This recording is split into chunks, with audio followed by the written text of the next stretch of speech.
Authentication mechanism क्या होता है? The authentication mechanism is the hardware or software based mechanism that forces users to provide their identity before accessing data on a device. The process makes sure the only authenticated user gets access to data or devices. ठीक है, system, computer या devices, जब हम Windows वगैरह install करते हैं तो operating system को ऑपरेट करने से पहले, फॉर्म करने से पहले वो पूछता है, सिस्टम से रिक्वायर्ड होती है उसको कि हम कौन है, यानी हमारी आइडेंटिटी उसको रिक्वायर होती है, तो हम उसको कोई ना कोई इन्फॉर्मेशन देते हैं। इसको कहते हैं authentication mechanism. Types of security mechanism क्या है? There are many ways a computer security system में ऑथेंटिकेट अ यूज़र। ठीक है, सपोज़ कि ये मेरा कंप्यूटर है, मैंने इसके ऊपर अपना नाम वगैरह सेट किया हुआ है, कोई भी नाम दे दिया है, यूज़र नेम है, मेरा पासवर्ड है, सही है। अगर कोई और दूसरा इसको ऑपरेट करने की कोशिश करे, ठीक है, तो उसको पासवर्ड तो नहीं आएगा ना, अगर मैंने सेट किया है तो इसकी सिक्योरिटी के हिसाब से। सपोज़ मैंने 2 अकाउंट बना के रखे हुए हैं, या एक ही है तो यूज़र नेम भी है, उसका पासवर्ड भी है, सही, तो वो मैं अप्लाई करूँगी जब मैं यूज़ करूँ, या इसके अलावा मैंने जिसके साथ शेयर किया तो वो चीज़ें सिस्टम के साथ शेयर करेगा, वो अप्लाई करेगा, देन विंडोज़ उसको परमिशन दे देगी, मतलब ऑपरेटिंग सिस्टम, तो वो परफॉर्म करना स्टार्ट हो जाएगी मशीन। तो अगर जिसको आता ही नहीं है तो वो उसको कैसे एक्सेस कर सकता है? ठीक है, तो ये डिवाइस की एक ऑथेंटिफिकेशन लेने की एक मतलब समझ लेंगे स्ट्रैटेजी होती है, सही। तो डिफ़ॉल्ट में इसकी सेटिंग भी हम कर सकते हैं मैकेनिज्म के ऊपर, जैसे कि the user name and password are the default authentication mechanism on the web today. So user name और पासवर्ड एक तरीके से हम ऑथेंटिकेशन को यानी कि वेरिफिकेशन के लिए यूज़ किए जाते हैं। इसमें आगे की जी पर्सनल आइडेंटिफिकेशन नंबर क्या होता है? ठीक है, पिन आइडेंटिफिकेशन इनके personal identification number. PIN stands for Personal Identification Number. It is a security code for verifying your identity. ठीक है, मतलब मशीन जो भी है वो देखती है कि हाँ हम ही है, जाहिर है कि हमें एक चीज़ ऑथोराइज की जाती है, एक चीज़ कोई कार्ड है, उसका पिन कोड है, किसी भी चीज़ का, किसी भी मशीन का, तो उसको हम ही ऑपरेट करेंगे। वो एक कोड है, वो हमें ही पता होगा, वो किसी और का थोड़ी पता होगा।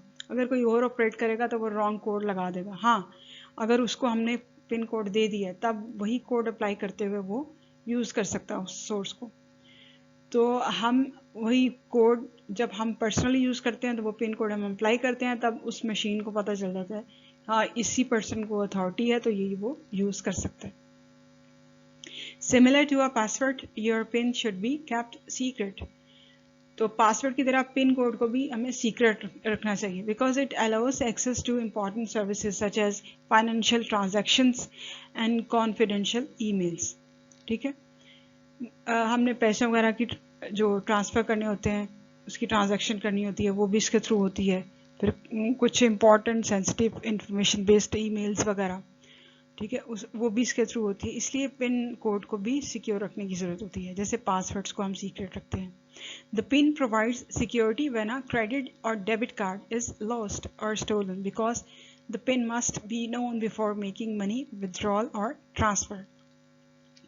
जब कभी भी हमने ATM पे कार्ड यूज़ करना हो या क्रेडिट कार्ड यूज़ करना है, ठीक है, या डेबिट कार्ड यूज़ करना है, ठीक है, इन दोनों सूरतों में पिन कोड हमें लाजमी अप्लाई करना होता है। इसके बगैर हम ऑपरेट नहीं कर सकते, कोई ट्रांजैक्शन नहीं कर सकते।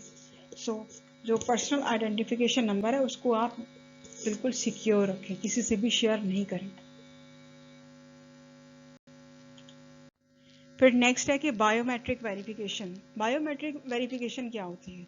ठीक है, unlike authentication processes, biometric verification makes sure that the real person gets access to the data or device. ये जो हम अपने फिंगरप्रिंट्स में थंबनेल देते हैं इसके थ्रू, ये आप डायग्राम में देख सकते हो, बायोमेट्रिक वेरिफिकेशन आंख के जरिए होती है, आई चेक भी होता है इसमें, आई प्रिंट, इसके अलावा ये थंब का, इसके एक्सप्रेशन भी होते हैं फिंगरप्रिंट्स, ठीक है, थंब इम्प्रेशन के थ्रू भी होती है बायोमेट्रिक वेरिफिकेशन, और अब ये बहुत कॉमन है, यानी इसके बगैर तो अब ऑनलाइन अकाउंट भी नहीं आप बना सकते। बायोमेट्रिक वेरिफिकेशन बहुत कॉमन हो गई है। अब बायोलॉजिकल कैरेक्टरिस्टिक बेस के ऊपर एक पर्सन की जो फिंगरप्रिंट्स होते हैं वो दूसरे से बिल्कुल डिफरेंट होते हैं, ठीक है। इसी बेस के ऊपर, या फिर आई टेस्ट जो होता है, इसी बेस के ऊपर इसको रखा गया है कि डाटाबेस सिस्टम में या किसी भी और सिस्टम में एक पर्सन की इंफॉर्मेशन को उसके साथ ही अटैच रखने के लिए, कि वो किसी दूसरे के साथ शेयर नहीं हो, ठीक है। तो ये सिस्टम रखा जाता है। Scanning fingerprints are the most common way of biometric, however some other advance ways include retinal scans and iris facial and voice recognition वगैरह, ठीक है। कुछ और चीज़ों में इन चीज़ों का भी इस्तेमाल किया जाता है, जैसे इन क्या कहते हैं, जो रेटिना हमारी आई में होता है, ठीक है, उसको स्कैन किया जाता है, या आइरिस जो हमारी आई के सेंटर में जो सर्कल है, ठीक है, उसको स्कैन किया जाए, या फेस को स्कैन किया जाए, या फिर वॉइस रिकग्निशन भी होती है थ्रू डिवाइसेस, कैमरास और डिवाइसेस, सेंसिटिव डिवाइसेस, ठीक है। तो बायोमेट्रिक वेरिफिकेशन भी अभी यूज होती है, ये भी एक मेथड है ऑथेंटिकेशन प्रोसेस के लिए, सही, कि वो सिस्टम ये जांच पड़ताल कर लेता है कि अभी जो भी टास्क परफॉर्म होने जा रहे हैं, जो भी प्रोसेसिंग होने जा रही है, क्या ये वही यूज़र है। तो वो ऑथेंटिकेशन बायोमेट्रिक सिस्टम के ज़रूर इस वेरिफिकेशन के ज़रूर लेता है, या इसको वेरीफाई करता है।